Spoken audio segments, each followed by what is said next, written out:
Economists use the term inflation to describe the ongoing increase in the general price level in the economy over a period of time. The rate at which the general price level of goods and services increases in an economy over a period of time is called the inflation rate.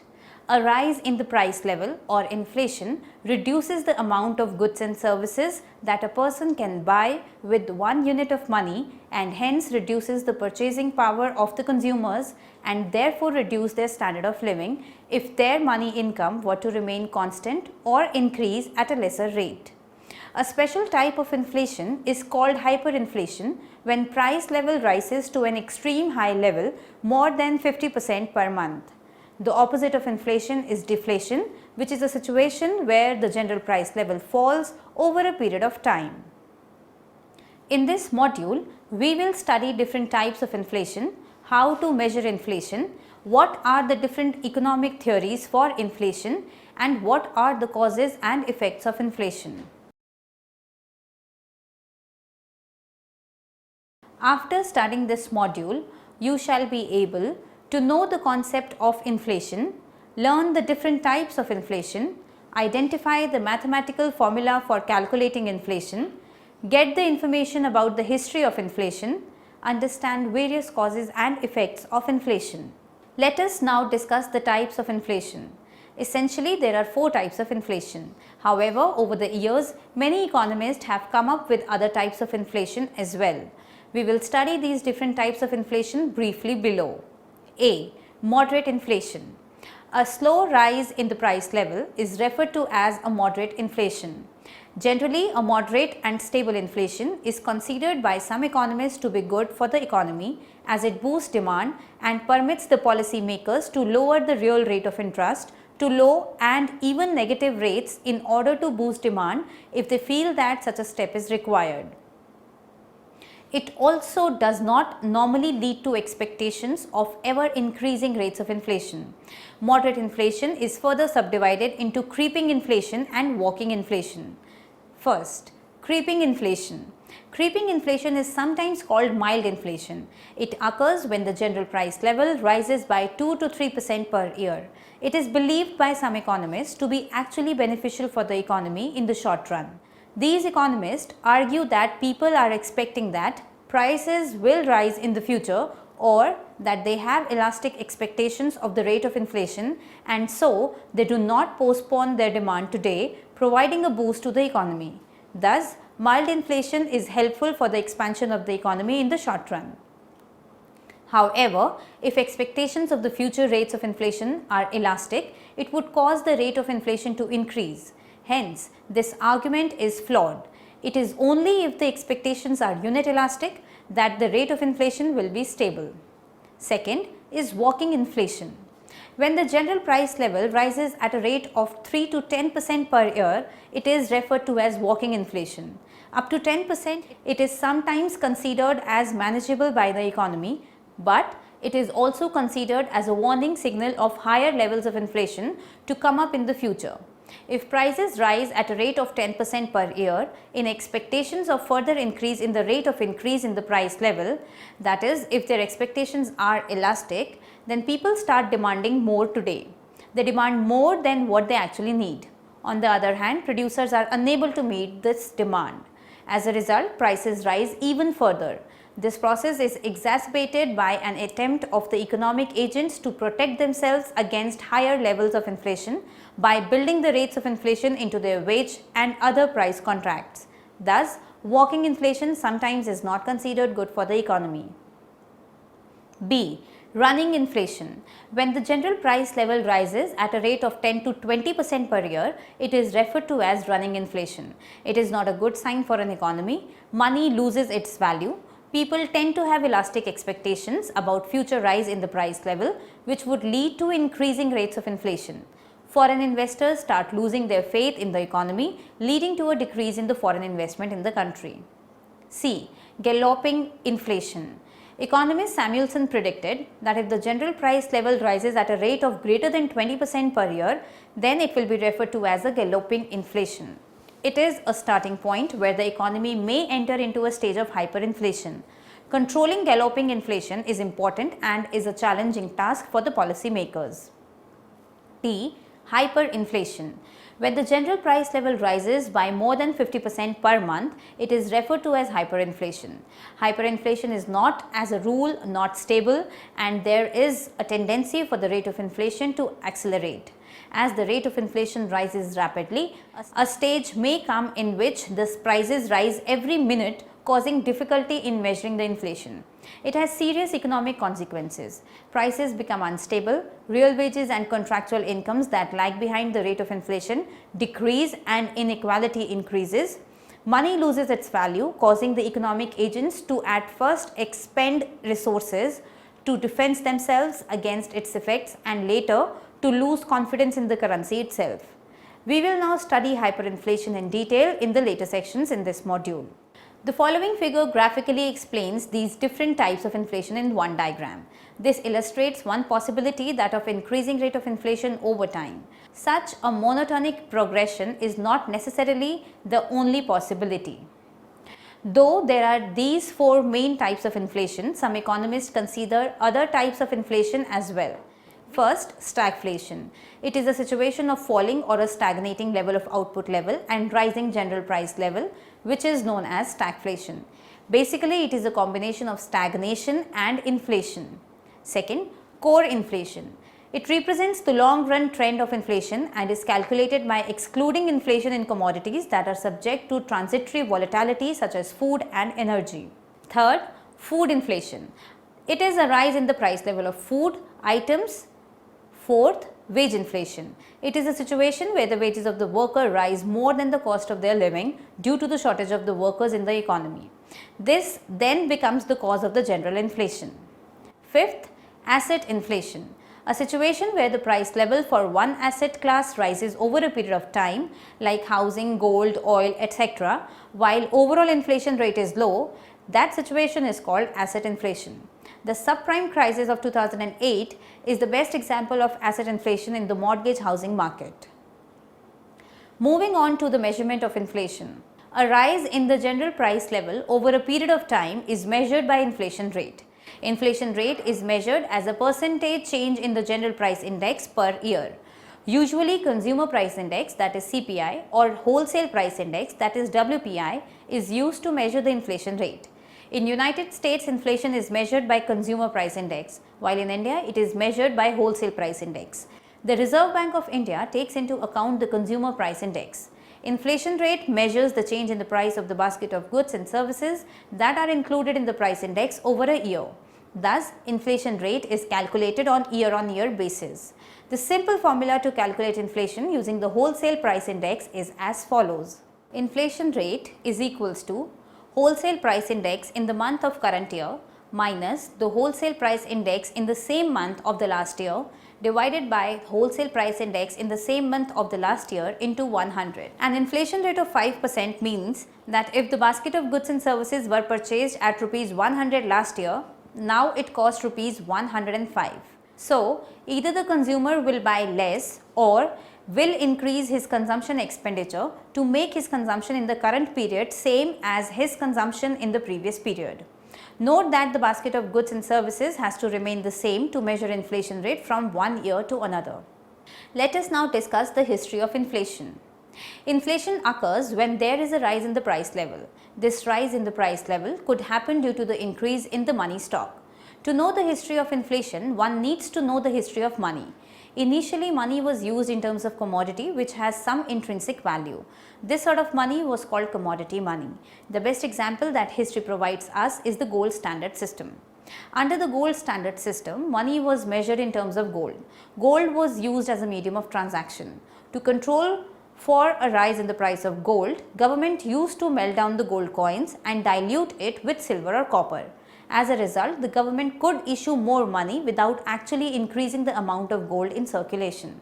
This increases the price of goods and services. Under gold standard system, the inflation rate was determined by the supply of gold relative to the total output. Some economists argued that the money supply would essentially be guided by the amount of gold mining that is done in a country, and hence there would be arbitrary fluctuations in the inflation rate.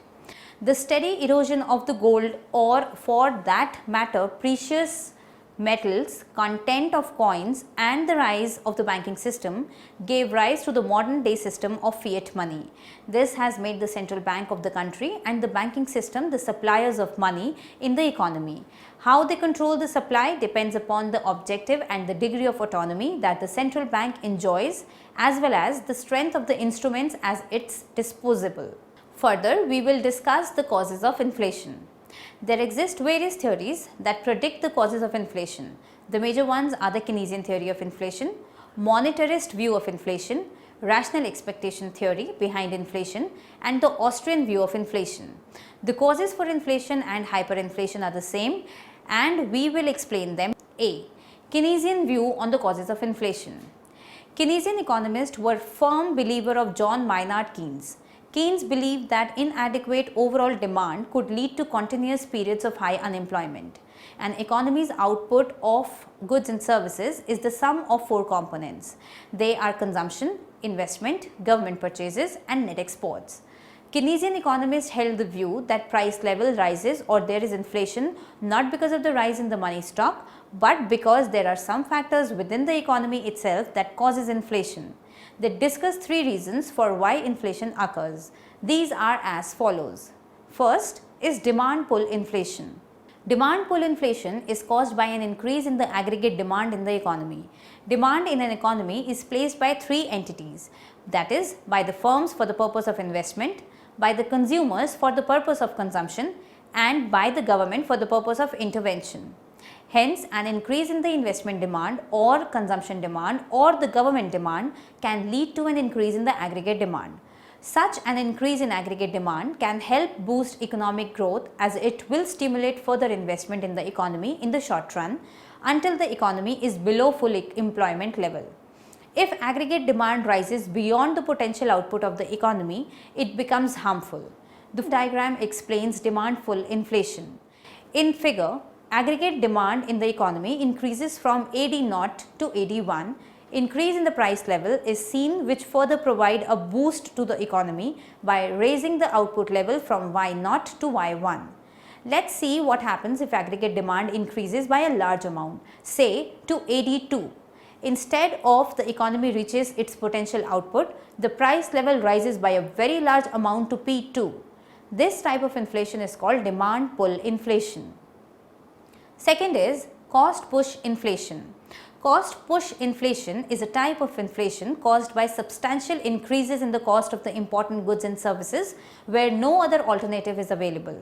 Cost push inflation is also called as supply shock inflation, which occurs due to the negative supply shock to an economy. This supply shock can happen due to the rise in the energy prices, oil prices, or due to some natural disaster that reduces the inputs available for production. Thus, supply shock inflation occurs due to a rise in the cost of production. Central bank cannot intervene to solve this type of inflation.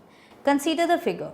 Due to a negative supply shock, aggregate supply curve shifts upward to the left from AS0 to AS1, decreasing the output level in the economy from Y0 to Y1 and raising the price level from P0 to P1.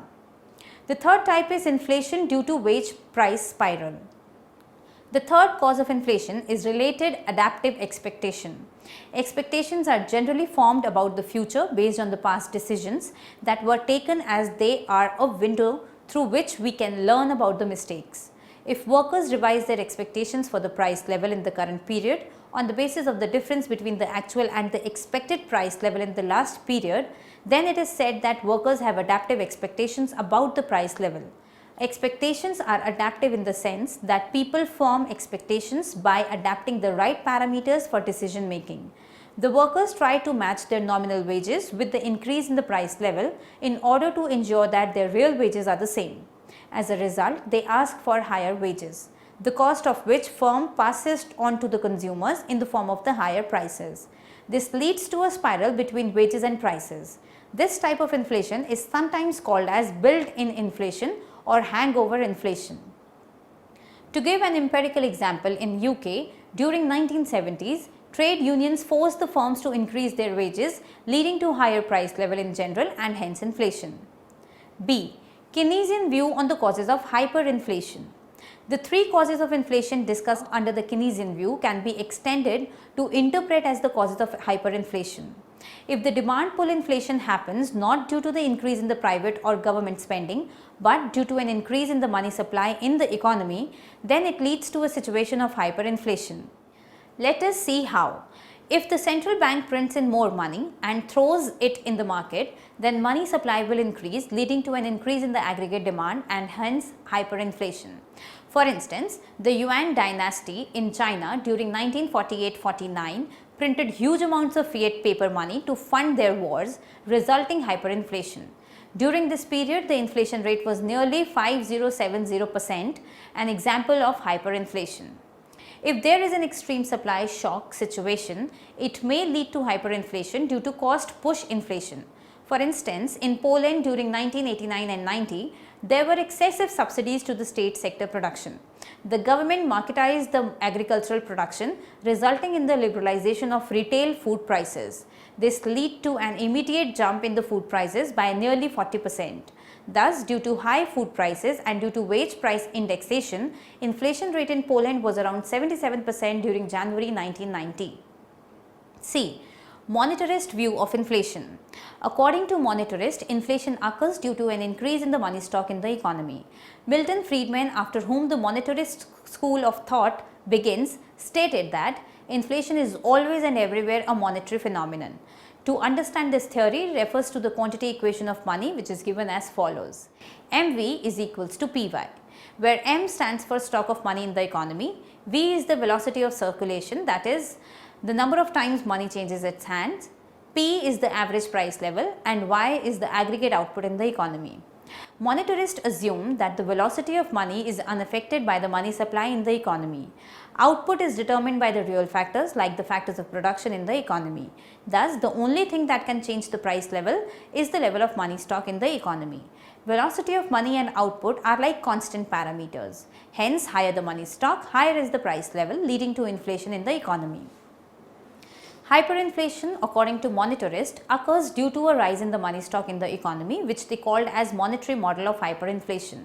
However, given the money stock, if there is an increase in the velocity of money, it leads to hyperinflation in the economy.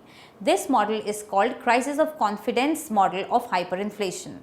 This occurs when, due to some external event like a defeat in a war, people of the country do not want to hold paper currency. They want to trade away their paper currency for bonds or commodities, increasing the velocity of money and hence the price level, causing hyperinflation in the economy. D. Rational expectations theory as a cause of inflation. According to this theory, while forming their expectations, individuals will take into account all available information. Individuals will act rationally and predict the behavior of central bank regarding inflation. For instance, if a central bank has a reputation of being soft on inflation when it announces a new policy for fighting inflation with restrictive monetary growth, economic agents will not believe it and their inflation expectation will remain high and so will inflation. C is Austrian view on the causes of inflation. Austrian economists view that inflation occurs when an increase in the quantity of money is not offset by a corresponding increase in the need for money. Next, we will discuss the effects of inflation. An increase in the general price level reduces the purchasing power of the currency by reducing its real money value. There are many other effects of inflation which could be negative or positive for the economy as a whole. Let us now discuss them briefly. A. Social cost of inflation. The effect of inflation is not evenly distributed to all the sections of the society. For instance, those who own fixed assets like property experience a gain in the value of their physical asset, while those who earn a fixed salary experience a fall in their real wages, as adjustment to the wages always lag behind the adjustment to the price level. Moreover, there will be redistribution of the income from those who have fixed income like pensioners to those whose income get adjusted to the changes in the inflation rate. Thus, inflation causes inequality in the society. Hence, wage indexation could be a possible solution. Not only this, inflation can also lead to social unrest and sometimes even to revolts. For example, food inflation is considered as one of the main reasons behind 2010 and 11 Tunisian revolution. B. Cost to lenders and investors. According to the Fisher's equation, real interest rate is equals to the nominal interest rate less inflation, or R is equals to I minus pi. Thus, when price level rises, debtors will experience a fall in the real interest that they have to pay, while lenders will experience a fall in the real interest rate that they will receive. The value of savings gets reduced. In case of hyperinflation, it merely means a transfer of funds from the hands of the public to the government. C. Hidden tax cost. If the wages or incomes are adjusted to the rise in the price level to make the purchasing power same, the people enter into a high tax bracket, unknowingly increasing their tax burden. D. Effect on international markets. On the international front, an increase in the price level under fixed exchange rate will make the exports from the country more expensive than the imports, worsening the trade balance. On the capital account as well, foreign investors lose their trust in the economy, leading to withdrawal of already invested capital and a fall in the new investments. Sometimes such a loss of faith lead to dissolving of banks as the asset bubble built to break. E. Hoarding. Due to the rise in the price level and due to the expectations for further rise in the price level, people hold durable goods in bulk and hoard them as wealth. They do so to avoid losses from the declining purchasing power and to avoid any shortages of these commodities. F. Other cost. High inflation increases the opportunity cost of holding money, and hence people want to hold assets. But to make payments for these assets, they have to make frequent visits to the banks to withdraw the cash. These costs are called the shoe leather cost. Another type of cost is the menu cost. With the changes in the price level, firms has to change the prices they set for their commodities, which require extra time, effort and money. These costs are called menu cost. G. Business cycle. Austrian economists believe that the most devastating effect of inflation is the starting up of business cycle. According to Austrian business cycle theory, due to inflation, real interest rate gets lowered, money supply is increased to keep the real interest rate same. This leads to speculative borrowings and the money is invested in bad investment projects, eventually making the economy unsustainable. Let us now summarize what we have learnt in this module. A rise in the general price level is called inflation. Low or moderate rate of inflation is good for the economic expansion, but galloping and hyperinflation are harmful for the economy. Extreme rise in the price level, more than 50% per year, is called hyperinflation. Inflation is measured as a ratio of the change in the current year price level from the previous year price level to the previous year price level. According to Keynesian View, inflation is caused by the mismatch between demand and supply of goods and services in the economy. Excessive demand leads to demand pull inflation, while negative supply shock leads to cost push inflation. Inflation due to wage price spiral shows the power of trade unions, whether firms give in to the demand of trade unions or not. According to monetarists, inflation is caused by the increase in the money supply by the central bank.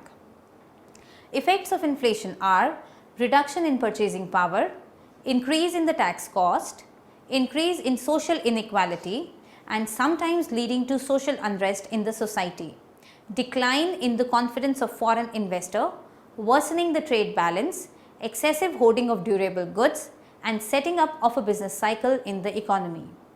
Social unrest in the economy should be avoided at any cost because it leads to stress in the economy.